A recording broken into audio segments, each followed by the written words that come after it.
Pooja Plastic, bathroom accessories, essentials that make your bathroom beautiful, and many more. Pooja Plastic colorful range that makes every bathroom cheerful.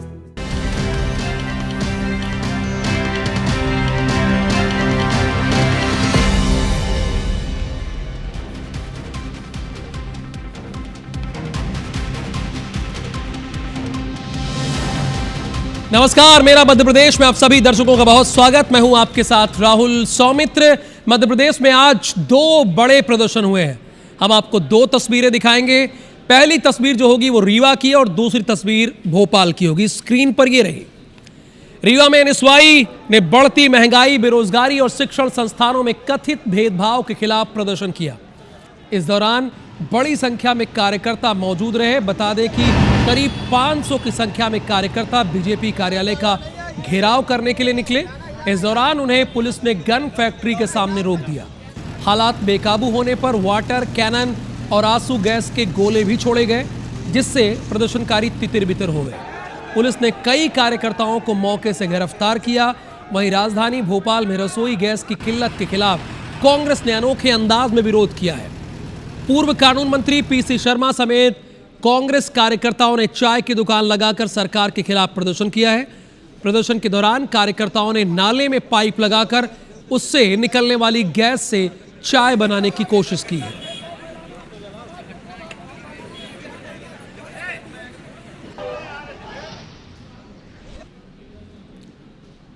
हमारा जो आज का घेराव था, हमारा घेराव था किस प्रकार से शिक्षण संस्थानों में जातिगत भेदभाव फैलाया गया।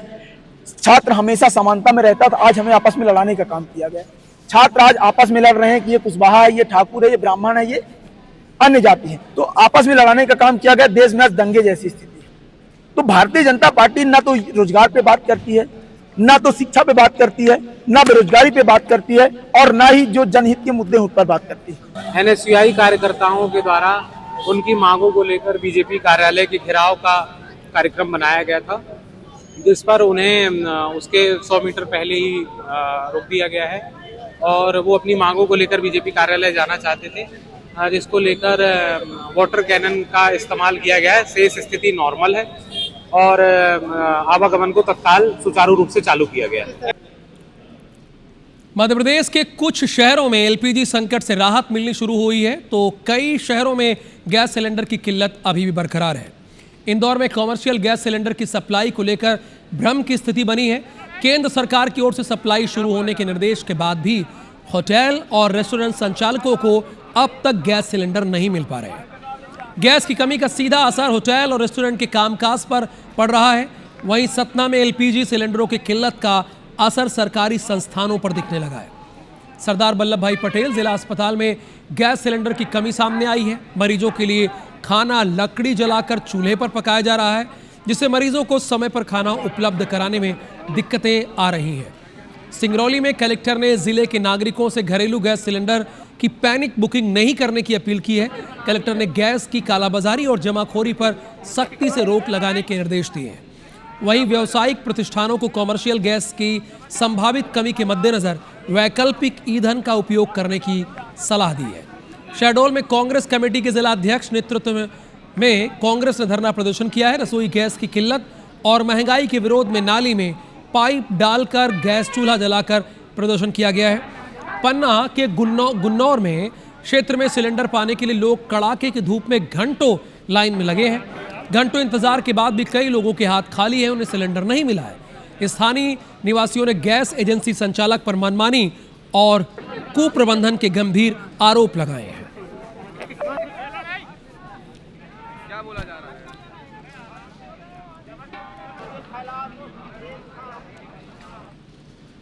अगर बालाघाट की बात करें तो गैस गोदाम में छापा पड़ा है। मौके से 232 गैस सिलेंडर जब्त किए गए हैं। गोदाम की छत क्षतिग्रस्त मिली है, यानी गोदाम की जो छत है वो क्षतिग्रस्त मिली है, यानी वहां से कोई सिलेंडर ले जा रहा है।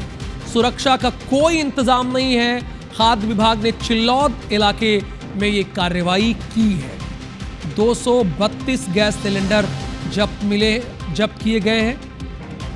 सुरक्षा के यहां पर कोई भी इंतजाम नहीं दिखा है।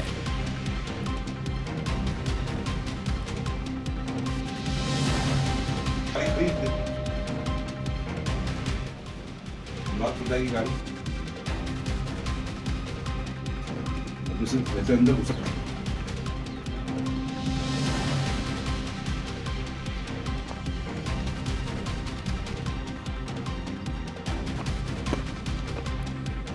इधर जबलपुर में सीजीएम कोर्ट के पास धमाका हुआ है। मौके से बम के अवशेष और माचिस मिली है। शुरुआती जांच में पाइप बम से धमाके की आशंका है। जिला अधिवक्ता संघ ने इस पर विरोध जताया है। अदालत की सुरक्षा के साथ खिलवाड़ बताया है। सुरक्षा में तैनात पुलिस कर्मियों पर कार्रवाई की मांग की गई है। धमाके में कोई घायल नहीं हुआ है। हालांकि शरारत और साजिश के एंगल से भी पुलिस इसकी जांच कर रही है। सीजीएम कोर्ट के पास धमाका हुआ है। मौके से बम के अवशेष और माचिस मिली है। शुरुआती जांच में पाइप बम और धमाके की आशंका है। जिला अधिवक्ता संघ ने इसका विरोध जताया और कहा है कि ये तो खिलवाड़ है सुरक्षा व्यवस्था के साथ, अदालत की सुरक्षा के साथ खिलवाड़ है।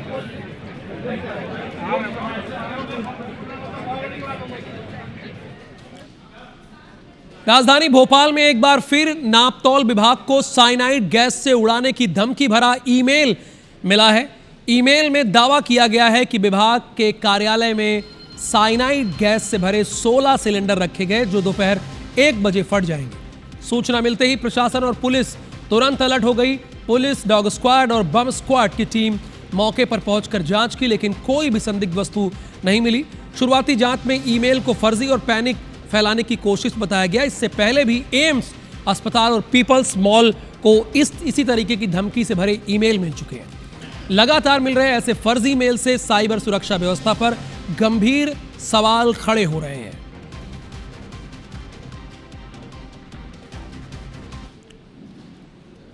गर्मी की शुरुआत होते ही आग की घटनाएं भी सामने आ रही हैं। हम आपको मध्य प्रदेश के 4 जगहों की तस्वीरें दिखाने जा रहे हैं, बल्कि स्क्रीन पर आ भी गई है। पहली तस्वीर धार की है, जहां 25 बीघा गेहूं की सूखी फसल में आग लग गई, जिससे लाखों रुपए की फसल जलकर राख हो गई है। इस घटना में 4 किसानों का नुकसान हुआ है। दूसरी तस्वीर सतना की है, जहां फ्लावर की गोदाम में आग लग गई, जिससे अफरा तफरी मच गई। देखते ही देखते आग ने विकराल रूप धारण कर लिया।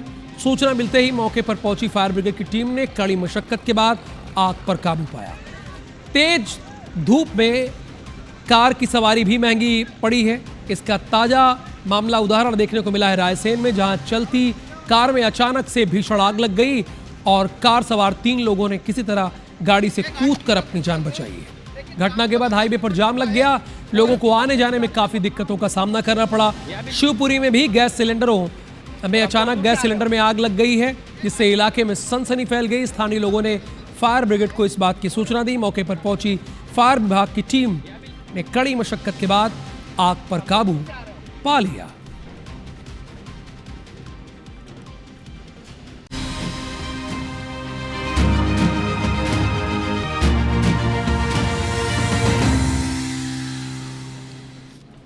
मुख्यमंत्री डॉक्टर मोहन यादव ने दिल्ली में प्रधानमंत्री नरेंद्र मोदी से मुलाकात की। सीएम ने इस मुलाकात की तस्वीरें सोशल मीडिया पर शेयर करते हुए लिखा, प्रधानमंत्री नरेंद्र मोदी से आज नई दिल्ली में भेंट कर उनका मार्गदर्शन प्राप्त किया। इस अवसर पर पीएम मोदी को प्रदेश में किसान कल्याण वर्ष के अंतर्गत हो रहे कार्यक्रमों, गतिविधियों और राज्य की प्रगति से अवगत कराया। सीएम ने कहा कि प्रधानमंत्री द्वारा बांटी गई चारों श्रेणियां किसान, महिला, गरीब, युवा के लिए हमारी सरकार काम कर रही है। हम किसान कल्याण वर्ष को बहुत अच्छे से मना रहे हैं। करीब 16 विभागों, पशुपालन, मछली पालन, बागवानी, कृषि जैसे सभी विभागों को जोड़कर अच्छा काम कर रहे हैं। खुशी है कि प्रधानमंत्री ने हमारे काम को आगे बढ़ाने के लिए आशीर्वाद दिया और इसके नतीजे भी भविष्य में अच्छे होंगे। हमारी सरकार माननीय प्रधानमंत्री जी द्वारा जो 4 श्रेणियां बांटी गई है, किसान, युवा, महिला, गरीब, ऐसे में किसान कल्याण वर्ष को बहुत अच्छे से मना रही है। लगभग 16 विभागों को जोड़ करके हम पशुपालन, मछली पालन, हार्टिकल्चर, एग्रीकल्चर, कोऑपरेटिव, ऐसे सब विभागों के साथ जोड़ करके बहुत अच्छे से काम कर रहे हैं और अन्य विकास की प्रगति के साथ उनकी विस्तार से चर्चा हुई।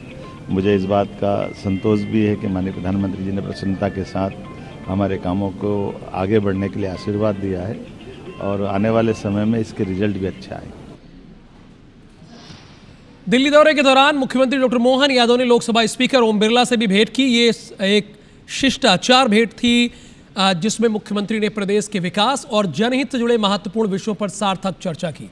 सीएम ने इस मुलाकात की तस्वीरें सोशल मीडिया पर साझा करते हुए इसे एक सुखद और प्रेरणादायी भेंट बताया है।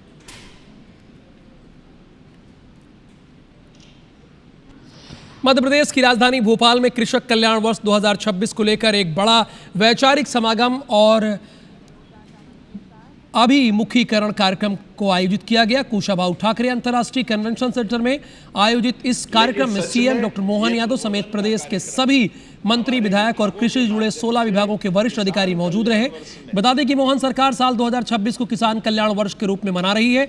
इसका उद्देश्य किसानों को सरकारी योजनाओं का लाभ दिलाकर उनकी आय बढ़ाना है। इसके लिए किसानों से जुड़े 16 विभागों का संयुक्त रोड मैप तैयार किया गया है, जिसे जमीन पर उतारने की जिम्मेदारी सरकारी अमले के साथ साथ मंत्री, विधायक, पदाधिकारी और कार्यकर्ताओं को दी गई है। हमारे विभागों के माध्यम से किसान कल्याण वर्ष में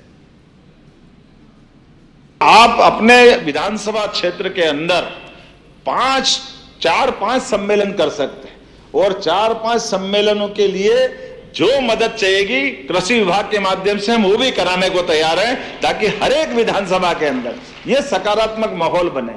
उसमें उद्यानिकी का हो, ताकि अच्छे प्रकार की उद्यानिकी कैसे हो सकती है, एग्रीकल्चर अच्छा कैसे हो सकता है, प्राकृतिक खेती अच्छी कैसे हो सकती है, ऐसे अच्छे किसानों को भी सम्मानित कर सकते हैं। अच्छे पशुपालकों का जिनका दूध का उत्पादन बहुत अच्छा है, या अच्छी नस्ल के जिनके पास जानवरों की अच्छी गौशाला है, उनको भी आप बुलाकर सम्मानित कर सकते हैं।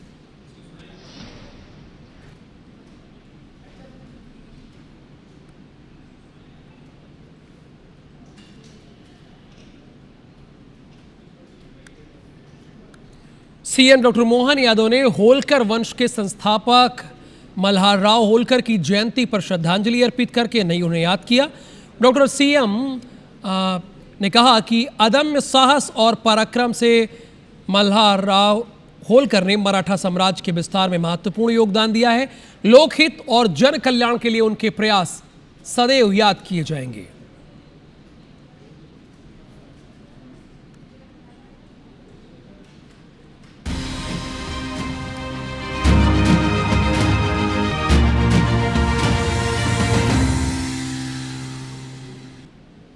T20 वर्ल्ड कप जीतने के बाद टीम इंडिया के स्टार बल्लेबाज तिलक वर्मा उज्जैन के महाकालेश्वर ज्योतिर्लिंग मंदिर पहुंचे। सोमवार दोपहर करीब 2 बजे उन्होंने नंदी हॉल में बैठकर विधि विधान से पूजा अर्चना की। इसके बाद चांदी द्वार से भगवान महाकाल का जलाभिषेक कर देश और टीम की सफलता के लिए आशीर्वाद लिया। तिलक वर्मा ने कहा, T20 वर्ल्ड कप जीतने के बाद बाबा महाकाल का आशीर्वाद लेने उज्जैन आए।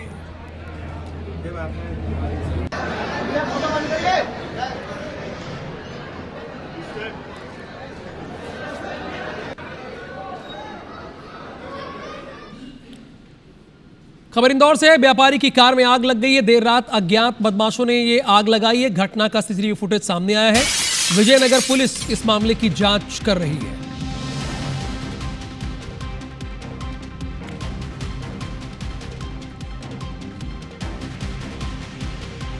व्यापारी की कार में बदमाशों ने आग लगाई है। देर रात अज्ञात बदमाशों ने ये काम किया है। अभी इनके बारे में किसी तरह की कोई जानकारी नहीं मिली।